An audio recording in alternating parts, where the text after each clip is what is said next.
PA, it gets a little complex. But let's say you can be upside down in either one. So there's the refinances are incredible, buying, it's the ultimate time to buy. And then there's the crazy hard loan where if you're upside down, you can refinance. Does anyone have any questions? Yes, sir. Starting to flip homes again, mostly to starter homes, single-family starter homes.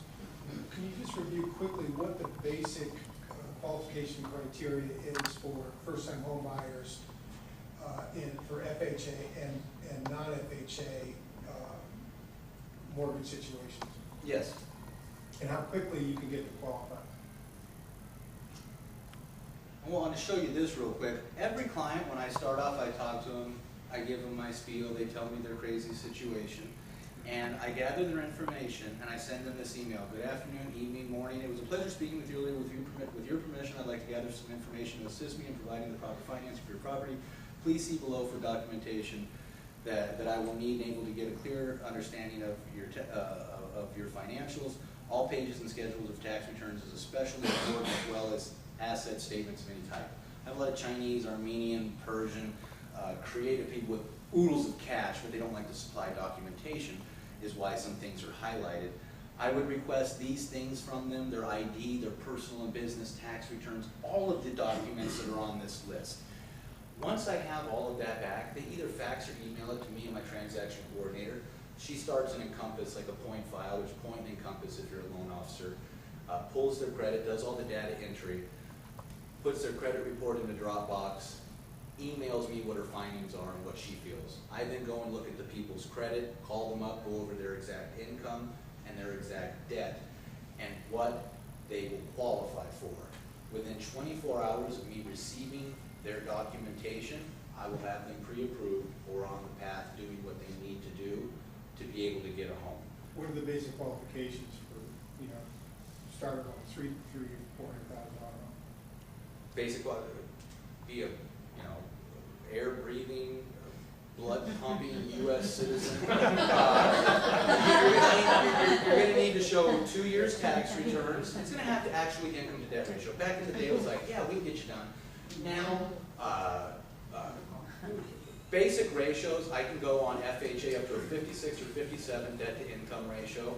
So if they make 10 grand a month, their max house payment's going to be about $5,600, $5,700 a month on FHA. On conventional, $4,500 to $5,000. They'll do a 45, and that's total debt. Their car payment, their credit cards. So I have to make sure the debt to income ratio. FICO, I go down to 530 on FHA. Conventional, I go down to 580. If they're under 580 on FHA, they have to put 10% down. So in a nutshell, if they've had a job 2 years, if they file their taxes like a good boy and girl, and their credit's decent, even if it's not, I'll make them a future deal and help them fix their credit. And because I have people I work with for a few years before, everyone eventually can buy. And when you help these people, they tell their friends, they tell their families. So 10% down? No, 3.5% down. Will give you, no, FHA. FHA is 3.5% down, about 3.125% to 3.5% interest rate, fluctuating these days. Non-FHA you can do. On conventional, they have 3% down, all 97 conventional. Okay. They have 5%. They even have 3%, 5%, 7%, and 10% down conventional with lender-paid mortgage insurance, where the mortgage insurance is built into your rate. You're not going to get a 3.5% rate. You're going to get a 4.25% rate, and your mortgage insurance is already built in. Because mortgage insurance, your principal and interest payment, you can write off on your taxes. Mortgage interest is just blue sky. Mortgage insurance is blue sky money. It's garbage. If your FICO is decent, over 700, you can do a conventional 10% down second home. If you're going, if you don't have the best credit in the world, you're going to have to put 20% down for a second home. Otherwise, no MI company will insure you, and you're not going to get mortgage insurance. Are you looking for tri-merged FICO? Or? What we do is some people, and I got to wrap this up for Dan. Some people think we take like the 3 scores and do a gross median average or the top, the bottom. We get TransUnion, Experian, Equifax score. Whichever one lands in the middle, that's their FICO. Okay. Thank you. One more, Dan? One more question? Yeah, one more question, then we got to move on because we're running out of time. Sure. You deal only with owner-occupied refis or investment property refis? I do it all. The majority of my business is owner-occupied purchases and refinances and 25% down non-owner occupied. You could do 20% down non-owner occupied, but the numbers work out a lot better, and the investors always choose 25%. I thank you guys for hearing my spiel. I'd love to give each of you a business card, and then you'll have the right phone number.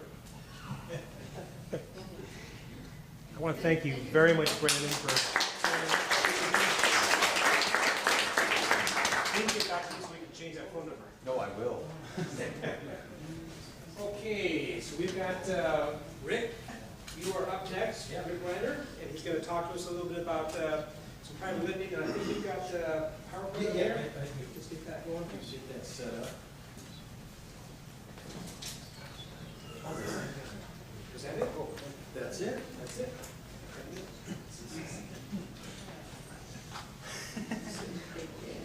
There you go. Lord.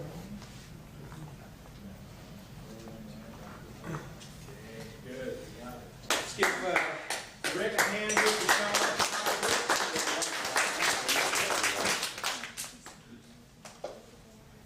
Oh, I better get my iPad. Yeah. Don't miss out on that. I know it is. I trust you, man.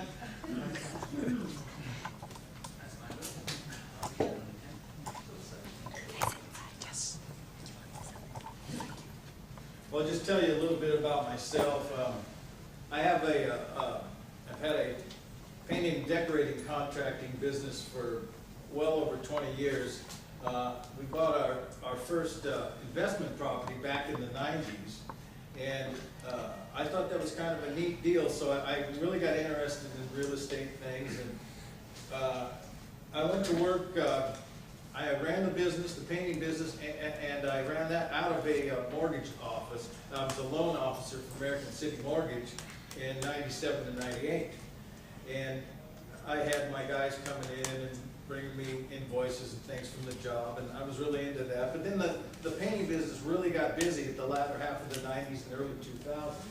When market was up, everything was going good, so I kind of left the mortgage business that way and got back into the contracting business.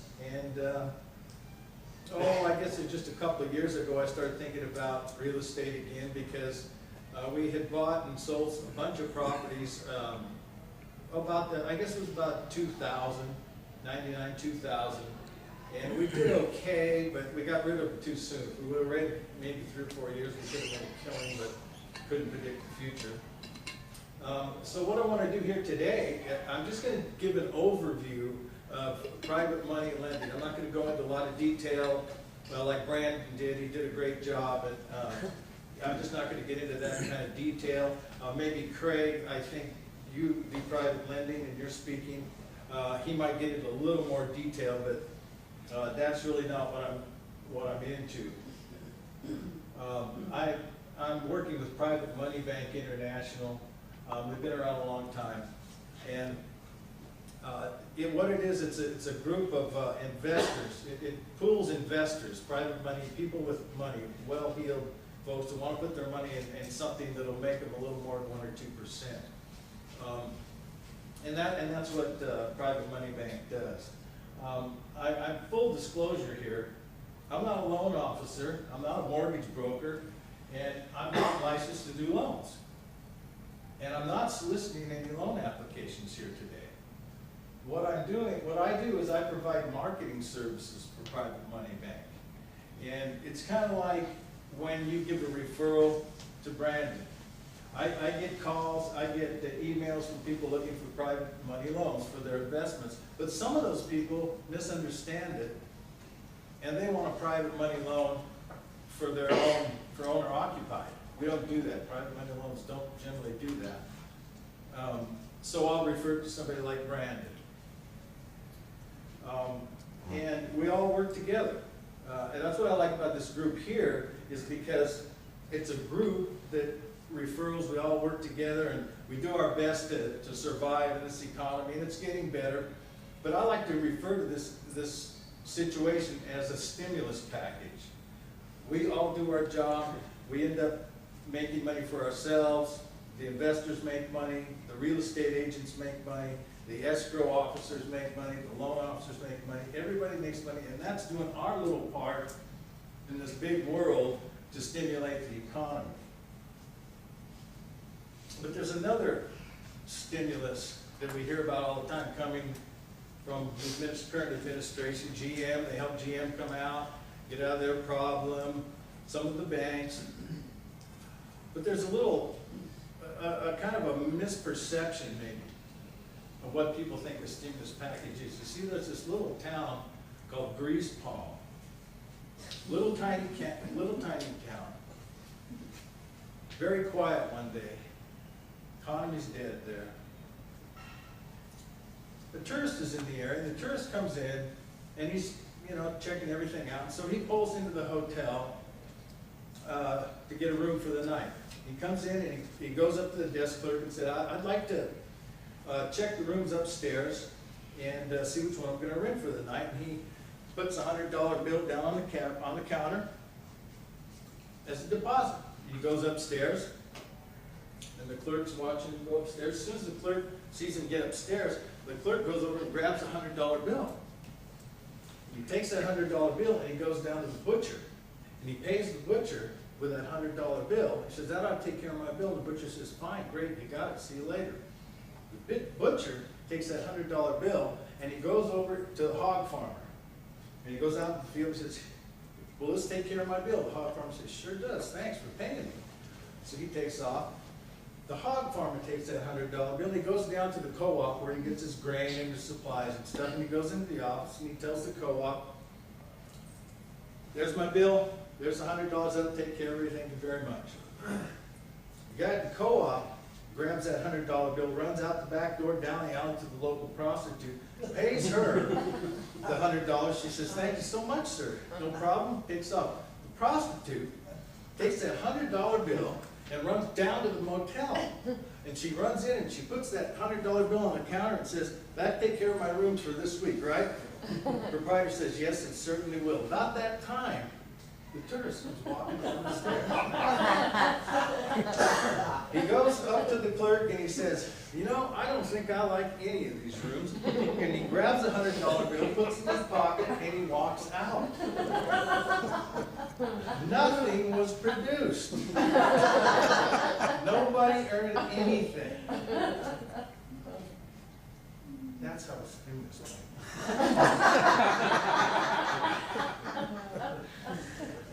Private money bank. Let's talk about private money bank. Because it's all related if you think about it. They're unending source of capital. They're created with 50 years of combined legal experience. They do loans from $15,000 to $5 million.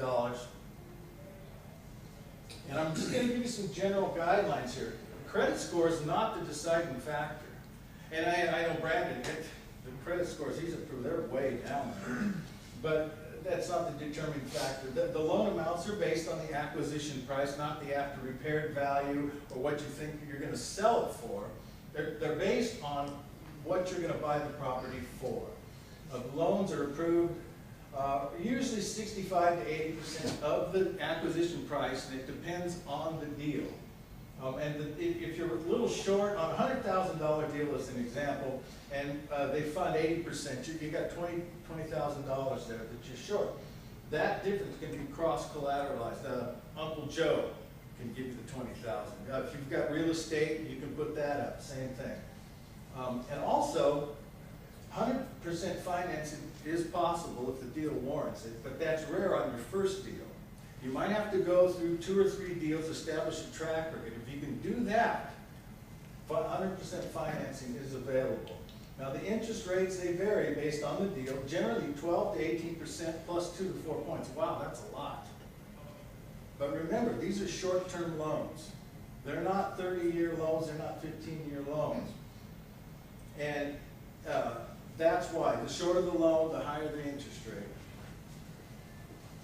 The loan terms are from 3 to 18 months generally. Funding 5 to 7 days, you can get your money. That's pretty darn quick. These investors want to get their money making money. Your loan package that you submit has to be complete. Don't, like on Monday, ship off a few pages of your loan package, then on Wednesday, a few more, then on Thursday or Friday, a couple more, because if you do that, they're just gonna wait till everything's in, and then they'll start working on it the following week. But if you have a complete package, the day it's a complete package, 5 to 7 days usually. The property must be under contract. Don't forget that. You have to have it under contract. Well, how can I get a property under contract if I don't have any money? Try a 60, 90, a 180-day escrow. That'll give you time, whenever you figure that you're gonna get the property ready to resell. It can be done in earnest money, it doesn't have to be much at all. Private money bank takes a first position lien on the property. The property cannot be owner occupied. This isn't for your own residence, because even if they did continue it, you're not gonna pay that kind of interest rate. This is for properties that you're gonna buy and flip or refinance. You have to be able to service the loan. In other words, make the payments. That's always a good thing, to make the payments. You're establishing a relationship. And the one thing about private money bank is they want to build relationships with their customers. They've got them with their investors. They want to get them with their customers too. And it's kind of like a family, and everybody works together. Another thing that's important is you have to make money on the deal. I mean, Mario can tell you a few stories, I'm sure he can, of real estate deals where people don't make any money, they lose deals. They want to play the big real estate investor, and boy, they're going to get this with no money down, and they're going to go in there and they're going to do every kind of alternative investing, and they lose their shirt, and then some. Private money bank will not fund a loan if you're not going to make money.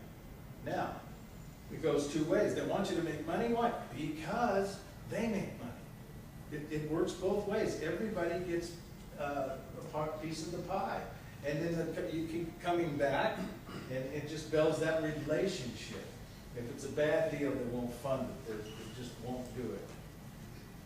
Now, here's a house that was funded quite some time ago, but I'm just showing you these just as examples of what gets done. That's in Virginia. $78,000 the loan amount, 18 months, and the exit strategy was to refinance. Here's another one in Wisconsin. Oh, I just noticed something. Looks worse than I thought. Here's another. Now look, here's one. The loan amount $15,700. It's pretty low. 12 months and a refinance. Illinois, another pretty nice looking house there. $52,000 is the loan amount. 18 months loan term, fix and flip. So they want to get rid of that thing. Now, these are some points to remember. Again, this is just an overview, but it gives you an idea. The value of the deal is the main factor. The loan approval is not credit score driven. The property has to be under contract. You got to have it under contract. You have to have a full, complete loan package submitted. You must be able to make all the payments, and you got to be able to make money. If you need any more information on private money bank, top one is the website there. You can go there and you can get plenty more information. If you have any questions about any more, email me there, or my phone number is at the bottom. That's the overview. I'm done. And I'm not offering any kind of laptops, iPads, or anything until I get one from him.